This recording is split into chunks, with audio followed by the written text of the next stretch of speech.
Məhəmməd ona biraz ürəkli çal bir söz deyim. Deyir, əmoğlu, indi ha gəzirəm. Ay baba, tapa bilmirəm.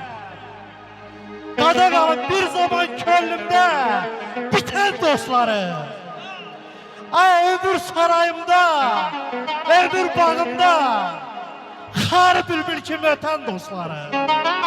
Ay zahir cəbrini yerinə yetirmədiyim, Rafael ağır şərəsini götürmədiyim, ay qardaş gen gündə yanıma gətirmədiyim, dar gündə dadıma yetən dostları.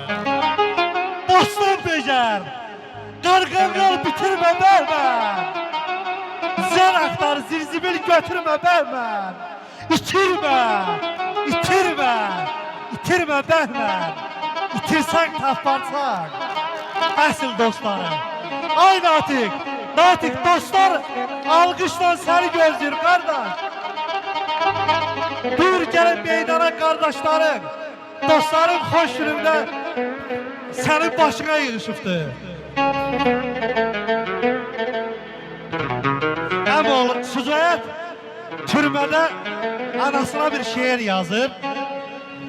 Anası gəlir bunun görüşünə.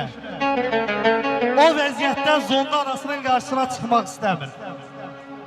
Deyir ki, başqa bir yerdədir. Etab eliflər başqa yerə. Bu vəziyyətdə çıxmaq istəmirəm. Dostu gəlir görüşünə. Orada dostuna yazır ki, anamla görüşə bilmədim. Bu naməni aparıb anama verərsiniz. Orada o şeiri yazır ki, bütün dustaqları bırakacaklar. Ay əmoğlu, qoy qəm bozatmasın üzün anamın. Deyin kırılacak zulmün zənciri, bir təhər başını yozun anamın. Taleyi şirkət, ay Natiq, taleyi şirkət, fikri sağ oldum. Ay əmoğlu, sevinci bir zərrə dərdi dağ oldum.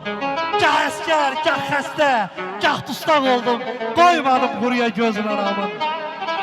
Talan bu şömürdü, güldü neyliyim. Eşkimin çırağı söndü neyliyim. Gülüşün fəqana döndü neyliyim. Söhbəti nəğmədən həzin anamın. Sücayət etdilər talan ömrümü. Kör olsun daşlara çalan ömrümü. Talanıp talana qalan ömrümü. Ömrünün üstüne yazın anamın. Ziyadxan qardaşımızın qolu zəncirlərdədir.